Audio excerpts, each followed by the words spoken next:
하나님의 구원계획이라는 제목으로 이 대강절 기간에 우리에게 이루어진 위대한 구속의 역사에 대해 우리가 함께 생각하고 있습니다. 사랑하는 성도 여러분, 잊지 마십시오.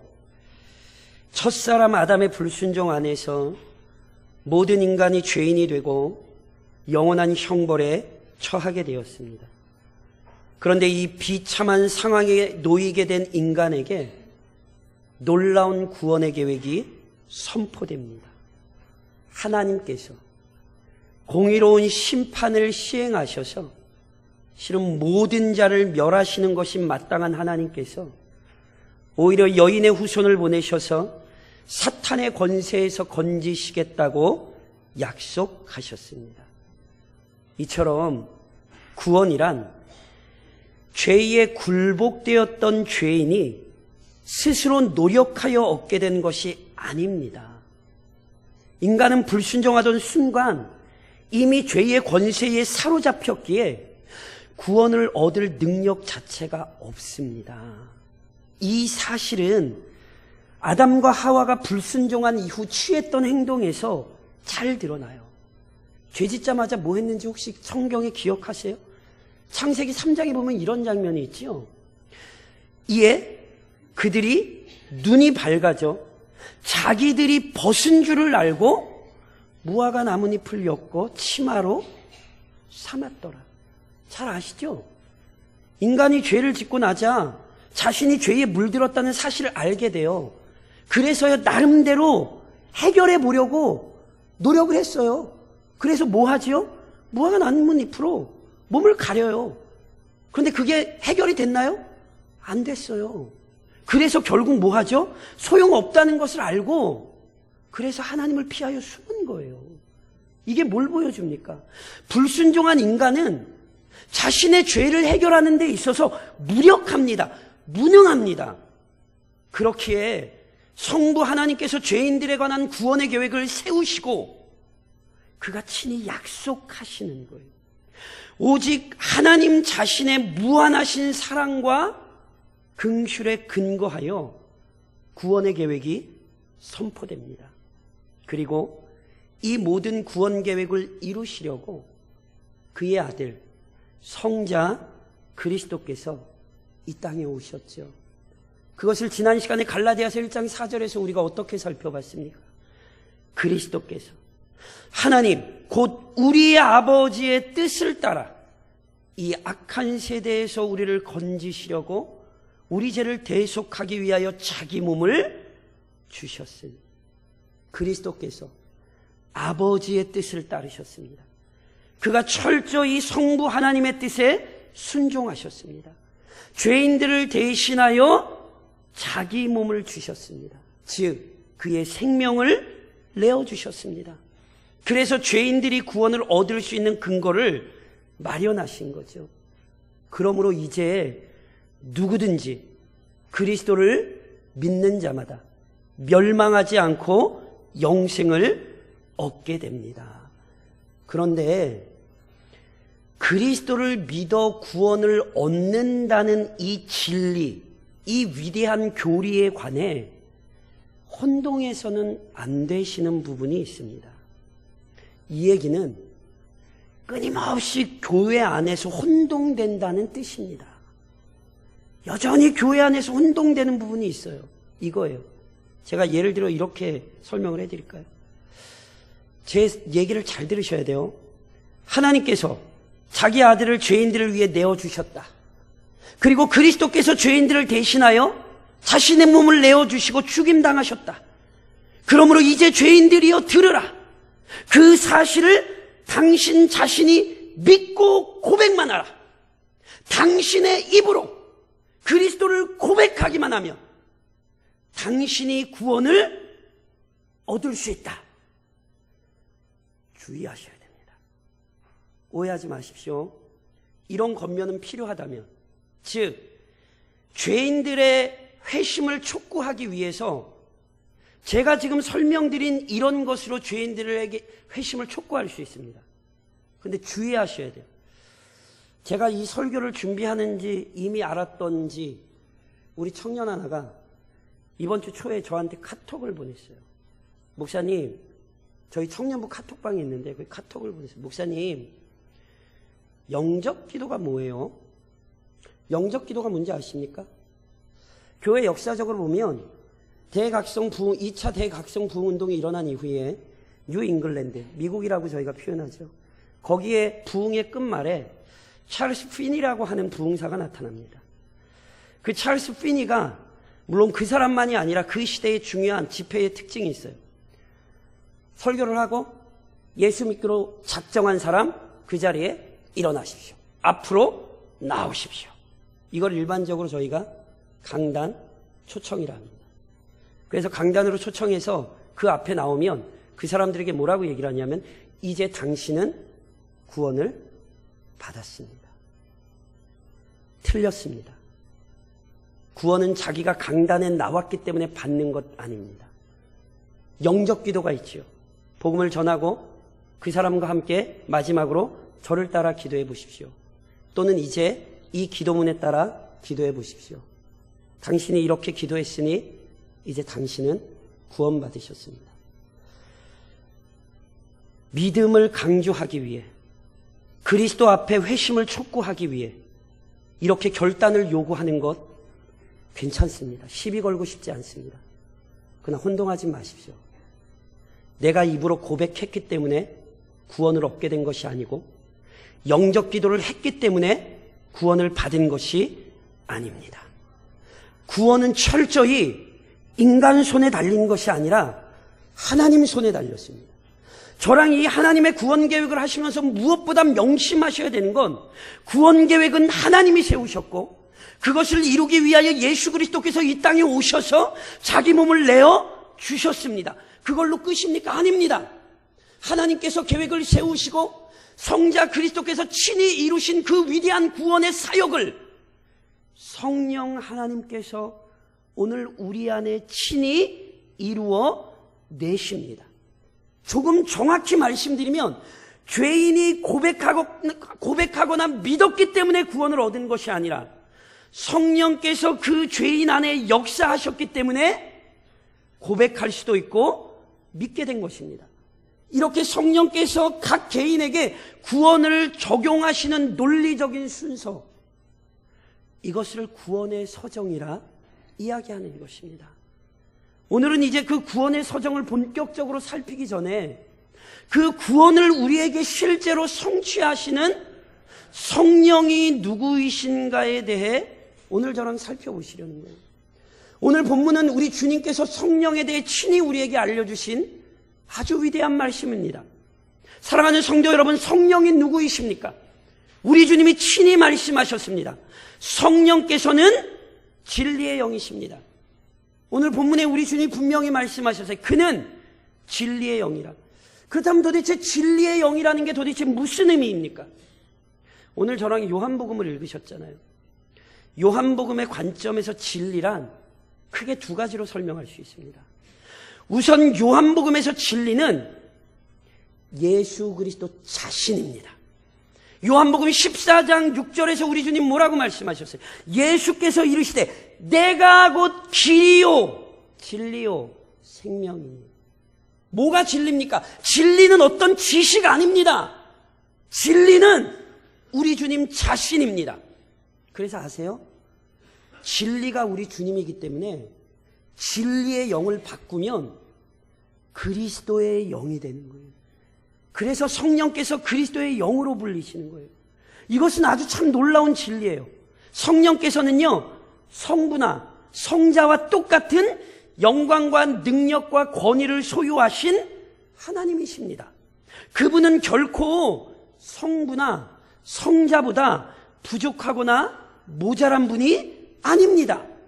그런데 놀랍게도 똑같은 권위를 지니신 성령께서 구원의 섭리 안에서 성부와 성자의 보내심을 받아 그 모든 뜻을 이루시는 분으로 자신을 드러내시고 나타내십니다.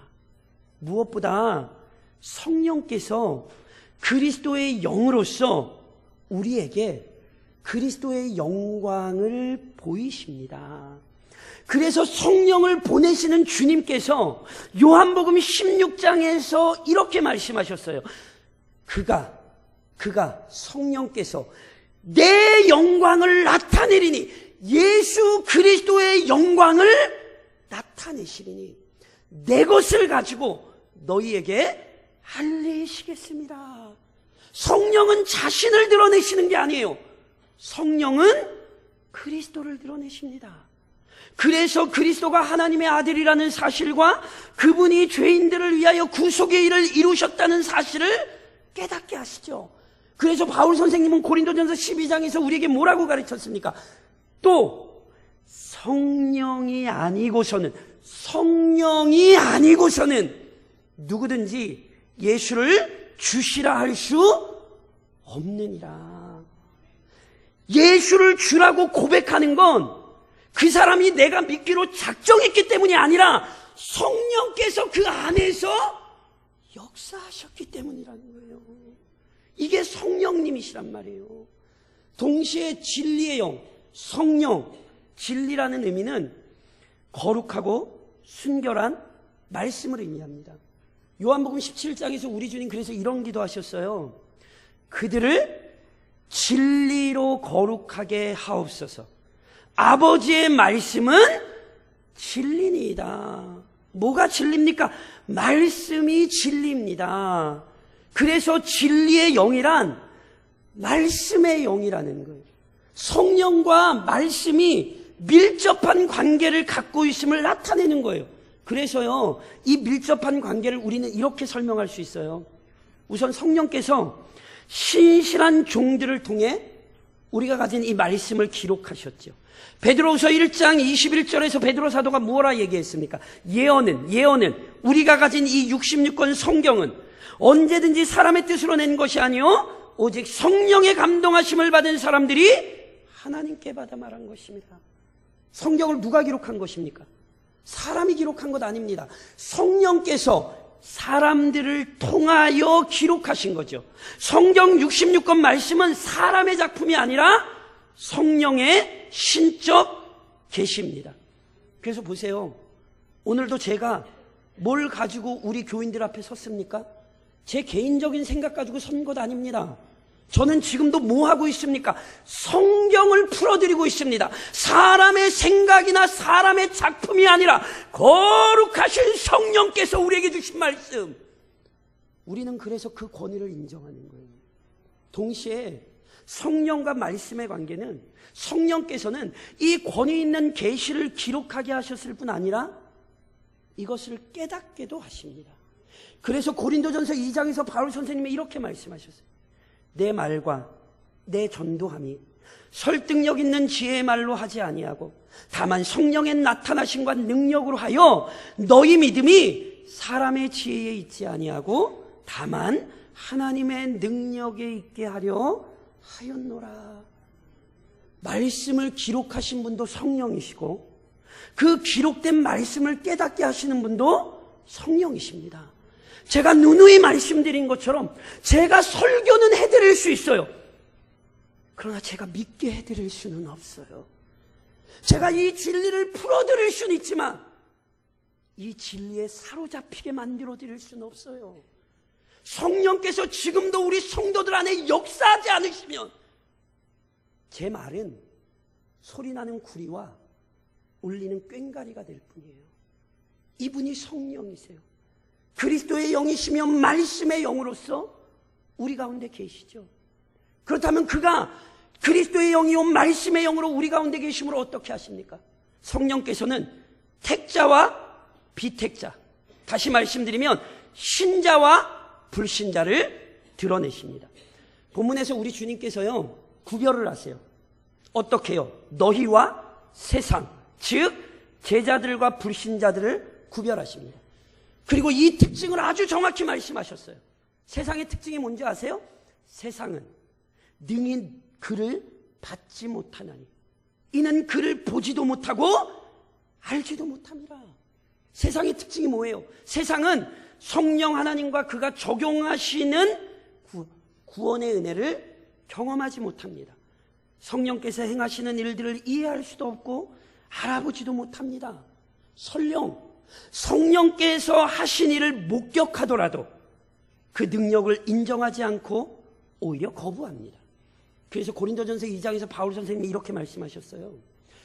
육에 속한 사람은 하나님의 성령의 일들을 받지 아니하나니 이는 그것들이 그에게는 어리석게 보이며 또 그는 그것들을 알 수도 없나니 그러한 일은 영적으로 분별되기 때문이라.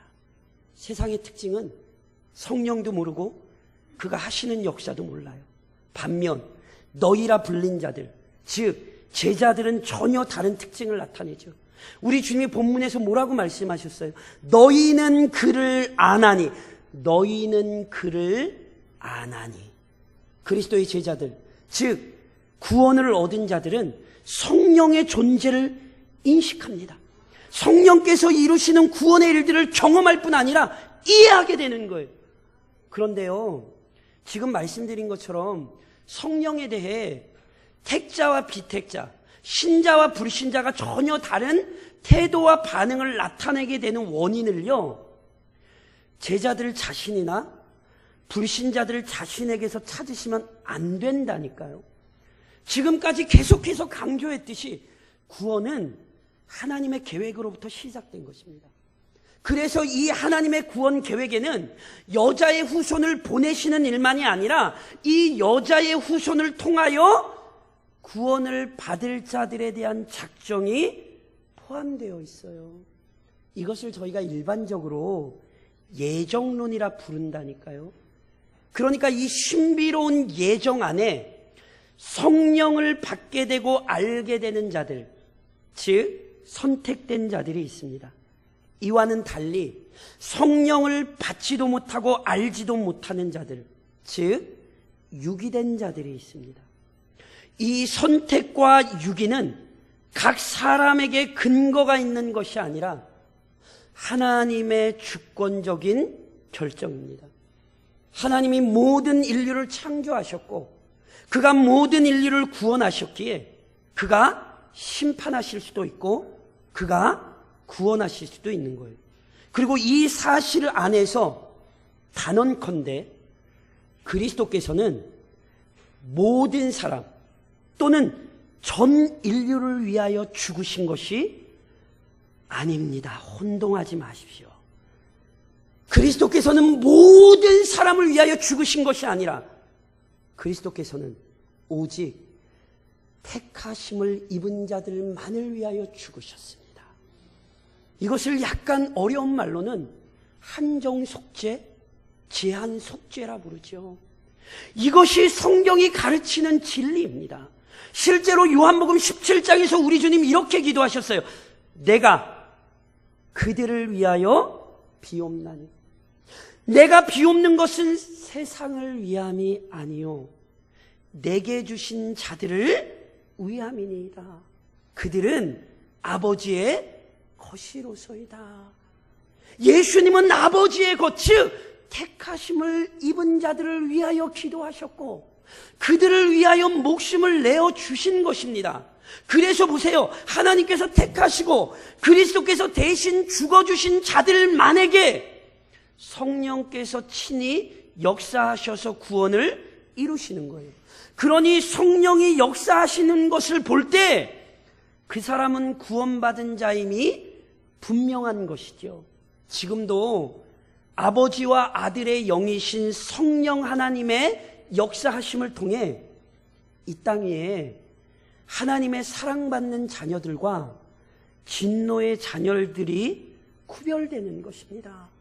우리의 자격과 조건이 아니라 하나님의 작정과 그리스도의 실행 그리고 그것에 근거한 성령 하나님의 역사하심 그 적용이 오늘도 이 땅에 하나님의 백성들을 만들어내는 거예요. 그걸로 끝입니까? 아닙니다. 성령께서는 택하심을 받은 자들과 언제나 함께 하시며 친히 그들을 다스리십니다. 오늘 본문에서 주님께서 분명히 우리에게 뭐라고 말씀하셨습니까? 그는 너희와 함께 거하시며 또 너희 속에 계시겠습니다. 무슨 이야기입니까? 성령께서 우리의 구원의 출발만 간섭하시는 게 아니에요. 그분은 우리의 구원의 출발, 과정, 그리고 결과 모두를 간섭하시고 통치하십니다. 그래서 우리 주님이 요한복음 14장에서는 우리에게 이렇게 약속하셨어요. 내가 아버지께 구하겠으니 그가 또 다른 보혜사를 너희에게 주사 영원토록 너희와 함께 있게 하리니. 누가 우리와 영원토록 함께 계십니까? 보혜사 성령께서 우리와 영원토록 함께 계십니다. 사랑하는 성도 여러분, 이 약속이 그리스도인들에게 얼마나 중요한지를 이해하셔야 됩니다. 분명 그리스도께서 택하신 하나님의 자녀들을 위하여 대신 죽임당하셨습니다. 믿으십니까? 이 말의 의미를 제가 조금 더 자세하게 이렇게 두 가지로 설명을 드릴 수 있어요. 우선 그리스도께서 하나님의 백성을 위하여 죽임당하셨다는 것은요, 선택받은 자녀들이 받아야 하는 죄의 형벌을 우리 주님이 대신 받고 죽으신 거예요. 내 죄의 형벌을 누가 해결하셨어요? 주님이 해결하셨어요. 그래서 보세요. 그리스도 안에 있는 자들은, 그리스도를 믿는 자들은 더 이상 자기 죄의 형벌 때문에 죽지 않습니다. 혼동하시면 안 돼요. 그리스도인들은 죽어요. 예수님 재림하기 전까지. 그런데 우리는 죄 때문에 죽는 게 아니에요. 왜요? 죄의 삭은 우리 주님이 이미 감당하셨어요. 그럼 우리가 왜 죽어요? 묻는 겁니다. 물었습니다. 답변하셔야 된다니까요. 왜 죽어요? 그렇죠. 우리는 내 죄 때문에 죽는 게 아니에요. 우리의 죽음은 죄에 대한 심판이 아니라 천국에 이르는 방법입니다. 우리는 주님과 함께 거하기 위해 죽음을 경험하는 거예요. 동시에 그리스도께서 선택받은 자녀들을 위하여 대신하여 죽으셨다는 것은 그분이 우리의 죄의 형벌을 해결하셨을 뿐 아니라 그리스도 안에서 우리가 사탄의 지배 아래에서 성령의 지배 안으로 옮겨졌다는 뜻입니다. 다시 말하면 이전에는 사탄의 미혹에 이끌리고 추악한 정욕에 사로잡혀서 어리석고 부끄러운 일들만 행하며 살 수밖에 없었어요. 로마서 6장에서 바울 선생님이 뭐라고 이야기합니까? 너희가 죄의 종이 되었을 때에는 의에 대하여 자유로웠느니라. 의에 대하여 자유로웠다는 얘기는 의를 행하지 못했다는 뜻이에요. 너희가 그때에 무슨 열매를 얻었느냐? 이제는 너희가 그 일을 부끄러워하나니 이는 그 마지막이 사망임이라. 구원받기 전에 죄 아래 있을 때는 우리가 뭘 해도 다 죄였단 말이에요. 근데 그리스도 안에서 이제 죄가 우리를 다스리지 않고 성령이 우리를 다스리잖아요. 그러니 어떤 변화가 일어나요? 이어서 바울은 로마서 6장에서 계속 이렇게 우리에게 얘기해요.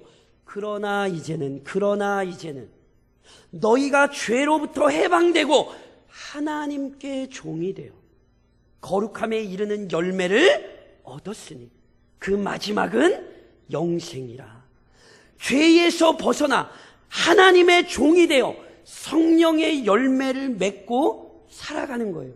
성령께서 언제나 함께 하시며 다스리시고 인도하시기에 완성될 그날을 소망하며 죄악된 삶을 버리며 하나님께서 기뻐하시는 삶을 살게 되는 것입니다. 성령께서 우리와 영원토록 함께 하시니 그가 우리의 구원을 시작하셨을 뿐 아니라 우리의 구원의 과정을 이끌고 가시니 그분의 도우심을 받으며 영원한 하늘에 이르든지 아니면 그리스도의 재림을 맞게 되든지 결국 우리의 인생은 영광스러운 종국을 맞이하게 될 것입니다. 그런즉 사랑하는 성도 여러분, 성령 하나님과 동행하는 자들로서 그분을 근심하게 하지 마십시오. 하나님께서 영원한 형벌에 처한 죄인 중 일부를 구원하기로 작정하셨습니다. 이 작정을 이루시기 위해 그리스도께서 순종하셨습니다. 하나님께서 작정하시고 그리스도께서 이루신 구원의 은혜를 성령께서 친히 택하신 자들에게 적용하사 실제로 풍성한 복과 유익을 누리게 하셨습니다. 무엇보다 성령께서 구원받은 자녀들을 버리지 않으십니다. 그가 언제나 함께 하시며 도우시고 인도하십니다. 믿으십니까? 그런즉 그 구원의 은혜를 받은 자들로서 성령과 동행하는 자들로서 성령의 뜻에 주의하십시오. 바울 선생님이 에베소서에서 이런 가르침을 주세요. 하나님의 성령을 근심하게 하지 말라. 왜요? 왜 하나님의 성령을 근심하게 하면 안 돼요? 그 안에서, 그 성령의 은혜 안에서 너희가 구원의 날까지 인치심을 받았느니라. 무슨 이야기입니까? 성령께서 우리의 구원을 시작시키셨고 지금도 이끌고 계시고 마지막 순간까지도 보호하시고 인도하신다는 사실을 명심하십시오. 그러니 행여 성령의 뜻을 거역하거나 거스르지 않도록 경계하십시오. 성령의 뜻에 주의하지 못하여 불순종하는 것은요, 진실로 어리석은 태도입니다. 그래서 이사야 63장에 보면 이렇게 경고했어요. 그들이, 이스라엘 백성이 반역하여 주의 성령을 근심하게 하였으므로 그가, 하나님께서, 성령께서 돌이켜 그들의 대적이 되사 친히 그들을 치셨더니. 잘 들으셔야 돼요. 성령과 동행한다고 하면서, 그리스도인이라고 하면서 성령의 뜻에 주의하지 않고 성령을 근심하게 할 때에 그 사람은 성령의 은혜를 대적하는 것입니다.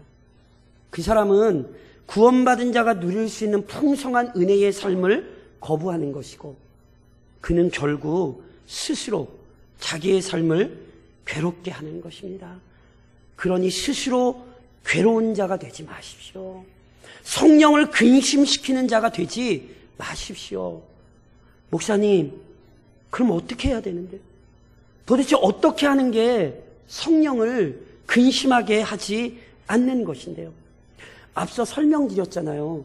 성령은 진리의 영이세요. 무슨 얘기입니까? 성령은 말씀의 영이세요. 그분은 말씀과 떨어질 수 없는 분이에요. 그렇기에 성령의 뜻은 어디에 있겠습니까? 모르시겠어요? 처음부터 설교를 다시 할까요? 성령의 뜻은 그러니까 어디에 있겠어요? 말씀에 있지요. 그분이 말씀을 기록하신 분이니, 그러니 실은 성령의 뜻을 명확히 알고 싶으시면, 성령을 근심시키지 않으시려면, 진심으로 성령의 뜻에 순종하기 원하신다면 먼저는 성경을 펴서 읽고 분별하십시오. 시편 119편에 이런 말씀이 있잖아요. 내가 주께 범죄하지 아니하려 하여 주의 말씀을 내 마음에 두었나이다. 말씀을 가까이 하는 자가 성령의 뜻을 분별할 수 있고 성령을 근심시키는 게 아니라 성령을 기쁘시게 할 수 있는 거예요. 감사한 것은 주중 경건훈련 이번에 결산을 내보니까 작년에 비해 한 10명 이상은 아마 더 많이 동참하시게 된 것 같아요. 내년에는 더 많이 참석하실 줄로 믿습니다. 하시라는 거예요. 제발 성경을 좀 읽으시라는 거예요. 성령을 근심시키지 않으시기 위해 성경을 가까이 하시라는 거예요. 동시에 성령은 그리스도의 영이시잖아요. 그러니까 성령은 죄인들에게 그리스도를 알리시고 그리스도를 믿게 하실 뿐 아니라 그리스도를 본받게 하신다니까요. 그래서 데살로니가전서 1장에 이런 말씀이 있어요. 또 너희는 많은 환난 가운데서 성령의 기쁨으로 말씀을 받아 우리와 주를 본받은 자가 되었으니 그러므로 너희가 마게도냐와 아가야에 있는 모든 믿는 자의 본이 되었느니라. 성령 안에서 기쁨으로 말씀을 받으니 주님을 본받는 자가 되었습니다. 주님을 본받는 게 성령을 근심시키지 않는 거예요. 주님을 따라가는 게 성령을 기쁘시게 하는 거예요. 그러니 이 대강절 주간 더욱더 성령의 뜻에 주의하시며 우리를 위해 이 땅에 오셨던 예수님을 닮아가는 성도가 되십시오. 그리고 모든 일에 있어서 성령의 도우심을 구하십시오. 기독교 신앙을 무능력하게 만드는 아주 무서운 사상이요 경향 중 하나가 뭐냐면요, 이원론입니다. 이원론은 어려운 거 아니에요. 이 이원론을 대표적으로 예를 들어주면 이런 거예요. 교회 안에서 드리는 예배는 중요하고 예배 끝나고 나가서 사는 밖에서의 삶은 중요하지 않다고 생각하는 거예요. 이거 이원론이에요. 목사는 거룩해야 되고, 나는 목사 아니니까, 나는 성도니까, 나는 그래도 좀 그냥 막 살아도 돼. 이 이원론이에요. 이거 다 이단이에요. 정확히 말씀드리면. 눈이 설명드린 것처럼 예배는 이건 지금 예전으로서의 예배고요. 성경이 예배를 뭐라고 얘기하죠? 로마서 12장에서 바울 선생님이 이렇게 가르치잖아요. 그러므로 형제들아, 내가 하나님의 모든 자비하심으로 너희를 권하노니 너희 몸을 하나님이 기쁘시게 하는 거룩한 산 제물로 드리라. 이는 너희가 드릴 영적 예배니라. 이거는 예전으로서의 예배고요. 이 예전으로서의 예배를 마치면 나가서 삶으로서의 예배를 드리시는 거예요. 우리의 삶 자체가 예배란 말이에요. 그러니까 이런 이원론이 교회 안에 굉장히 여러 가지로 침투해요. 그 대표적인 것 중에 하나가 뭐냐면, 어떤 문제에 있어서는 성령의 도우심을 구하나 어떤 문제에 관해서는 성령의 도우심을 구하지 않는 모습으로 나타나요. 이걸 주의하셔야 돼요. 잠언 3장이 우리에게 무엇라 가르칩니까? 너는 마음을 다하여 여호와를 의뢰하고 신뢰하고 내 명철을 의지하지 말라. 마음을 다하여 여호와를 신뢰하고 내 명철을 의지하지 않는 게 어떻게 확인이 돼요? 너는 범사의 글을 인정하라.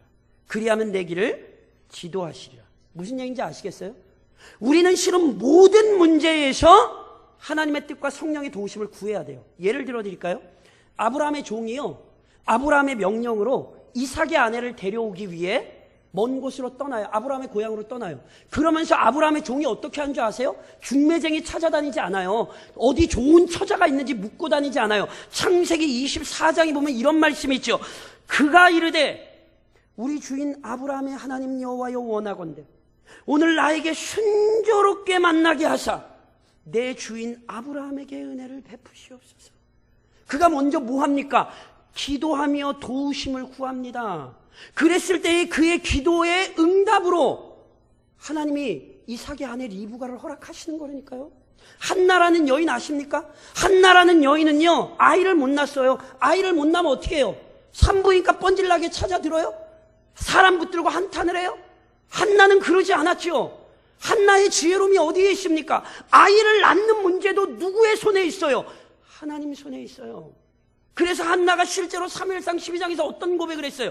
이 아이를 위하여 내가 기도하였더니 내가 구하여 기도한 바를 여호와께서 내게 허락하신지라.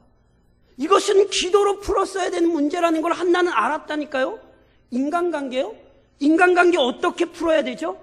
기억하세요? 야곱이요, 자기 고향으로 돌아갈 때에 제일 무서웠던 사람은 자기 형이에요. 자기 형 에서가 자기를 죽이려고 400명이나 되는 군사를 이끌고 나오고 있었어요. 그런데 야복강에서 야곱이 하나님께서 보내신 천사와 씨름하며 하나님께 매어 달렸죠. 그때 20년이 넘는 시간 동안 골이 깊어진 적대적인 감정이 풀어져 버려요. 인간의 감정이 뭘로 풀립니까? 기도로부터 풀립니다. 모든 문제에 있어 기도하셔야 돼요. 자녀의 문제도 기도로부터 푸셔야 되고요. 남편의 문제도 기도로부터 푸셔야 되는 거예요. 어떤 문제도 우리는 기도로부터 풀어야 되는 거지. 이거는 내가 전문가야. 지금까지도 나는 이렇게 살아왔으니까. 누누이 말씀드리죠.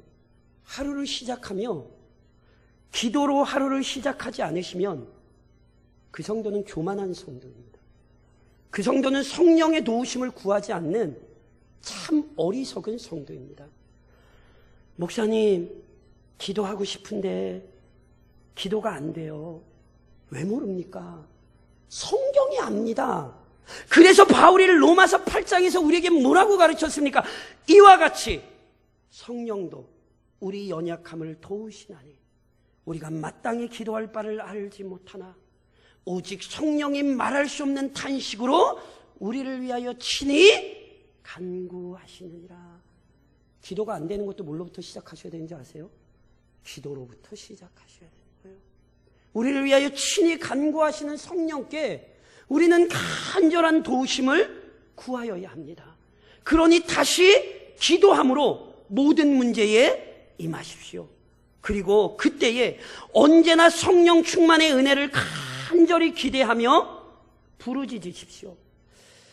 성경은요, 구원에 있어서 삼위 하나님의 주권적인 섭리를 강조합니다. 구원의 계획 하나님이 세우신 거고요. 그 구원의 계획을 이루시려고 우리 주님이 이 땅에 오신 거고요. 우리 주님께서 이루신 그 구원의 모든 은혜들을 성령께서 오늘 우리의 것이 되게 하세요. 철저히 삼위 하나님의 주권으로 시작하여 그 삼위 하나님께서 이끌어가고 계세요. 그러나 앞으로 이제 다음 주부터 본격적으로 저와 구원의 서정에 관한 내용들을 살펴보시며 확인하게 되시겠지만 삼위 하나님께서 주권적으로 우리에게 구원의 은혜를 베푸셨으나 그것은 결코 구원받은 자들이 마땅히 감당해야 하는 책임을 뺀 것이 아닙니다. 하나님의 구원의 은혜 안에는 우리의 책임이 포함되어 있습니다. 그래서 앞서 어떻게 설명드렸어요?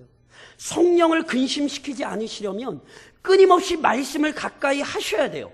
그리스도의 신앙의 본을 내가 잘 따라가야 돼요.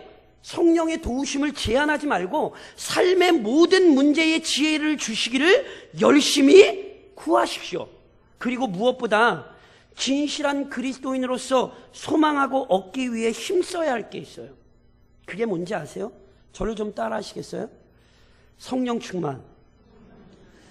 대한예수교 장로회 합동 측, 조금 더 넓게 개혁주의를 자꾸 성령 충만과 관련 없는 교단으로 생각하시는 분들이 있어요. 제가 눈이 말씀을 정말 개혁신학이 뭔지 장로교 목사는 고리타분하고 딱딱 진짜 원통.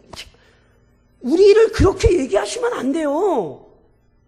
가장 성령 충만에 대해 정확히 가르치고 누구보다 성령 충만을 사모하며 누구보다 성령 충만에 사로잡혀 살았던 사람들은 개혁주의자들이에요. 열심을 품고 주를 섬겼던 사람들은 개혁주의자들이라고요. 그러니 오늘도 우리는 성령 충만을 구하셔야 되는데 이게 모 교단의 어떤 특징이 아니에요. 이게 원래 성경적인 성도들의 특징이에요. 아시잖아요. 진실한 그리스도인에게 연약함과 허물이 있습니다. 열심을 품고 충성하는 교회에도 많은 문제가 발생합니다. 이상한 일 아닙니다. 구원의 과정 중에 있는 그리스도인과 교회의 현실입니다. 그렇다면 현실이 그러니까 가만히 있자고요? 아니에요. 그렇게 말씀드린 것 아니에요. 우선 우리의 현실을 인정하셔야 돼요. 우리는 연약하고요. 우리는 능력이 없어요. 그렇다고 그 현실에 안주하지 말자라는 게 아니에요. 성경은 안주하라고 얘기하지 않아요. 성경은 너희가 문제가 많으니까 그러니까 낭망해라 이렇게 얘기하지 않아요. 오히려 성경은 우리에게 열심을 내라 권면합니다. 왜요? 성령께서 우리를 떠나지 않으시고 우리와 함께하고 계시잖아요. 성령께서 언제나 교회 안에 일하고 계시잖아요. 그러니 우리는 안주하지 않고 오히려 더 큰 능력을 간구하는 거예요. 문제가 있지만 문제를 해결할 능력이 우리에게 없음을 아니 오히려 성령 충만한 능력을 간구하는 것입니다. 예를 들어 드릴까요? 제가 수요 예배 때 사사기 하죠. 기도원 되게 오래 하고 있는 것 같아요. 근데 기도원 되게 좋아요. 물론 나중에 진짜 좋아하는 사람은 또 나오기도 하지만 기도원이 왜 좋아요? 기도원 원래 이 사람 소심한 사람이에요. 이 사람 겁도 많고요. 불신도 많아요. 하나님이 야, 너 나가서 싸워 이랬더니 안 가요. 그랬어요. 그런데 어떻게 기도원이 불과 300명을 이끌고 나가서 전쟁에서 승리를 거두지요? 사사기 6장에 분명히 이렇게 기록되어 있어요. 여호와의 영이 기드온에게 임하시니, 여호와의 영이 기드온에게 임하시니. 게다가 그걸로 안 끝나요. 기드온이 나팔을 불매 아비에셀이 그의 뒤를 따라 부름을 받으니라. 성령 충만해지니 기드온이 그 소심함을 버릴 수도 있고, 기드온이 그 나약함을 버릴 수도 있었어요. 그 성령 충만한 기드온이 나팔을 부니 미디안 사람들을 두려워하던 이스라엘 사람들이 기드온의 발 아래 모였던 거라니까요. 성령 충만이 그 모든 문제를 해결하는 지름길이었어요. 성경에 보세요. 사도 바울 선생님이 복음 전하는 과정 가운데 얼마나 많은 방해와 박해를 받았습니까? 인간적으로 보면요, 바울의 서신을 보세요. 바울 선생님이 낭망한 때가 없습니까? 왜 없어요? 얼마나 두려웠으면 하나님이 그 밤에 나타나서 두려워하지 마 말씀하셨어요. 살 소망이 끊어진 것과 같은 경험을 했다고 기록을 했어요. 그런데 어떻게 바울이 그것을 이겨낼 수 있었습니까? 골로새서 1장에 이렇게 표현해요. 우리가 그를 전파하여 각 사람을 권하고 모든 지혜로 각 사람을 가르치면 각 사람을 그리스도 안에서 완전한 자로 세우려 함이니 이를 위하여 나도 내 속에서 능력으로 역사하시는 이의 역사를 따라 힘을 다하여 수고하노라. 바울이 버틸 수 있었던 이유, 그의 속에서 역사하시는 성령의 능력 때문에. 그래서 우리에게 필요한 건 성령 충만입니다. 목사님 안 돼요. 안 돼요. 우리는 다 알아요. 우리는 변하질 않아요. 그렇다고 소망이 없습니까? 아니요. 소망은 처음부터 우리에게 없었습니다. 소망은 처음부터 우리 주 예수 그리스도에게 있었고 여전히 교회를 다스리시는 성령 하나님께 있는 것입니다. 그러니 성령으로 충만하기를 구하십시오. 특별히 이 대강절 기간 누구보다 성령으로 충만하셨던 분을 기억하셔야 돼요. 그분이 누구십니까? 예수 그리스도이십니다. 그는 잉태되실 때부터 성령으로 충만하셨고 이 땅을 사는 동안 성령의 충만함으로 하나님께 그의 인생을 드리셨고, 잊지 마십시오. 그분은 성령이 충만하여서 재림주로 오실 것입니다. 그러니 그분 앞에 부끄럽지 않도록 이번 한 주간도 성령의 충만한 안에서 현재의 신앙에 안주하지 말고 더 큰 능력으로 사명을 감당하시기를 우리 주님의 이름으로 권면드립니다.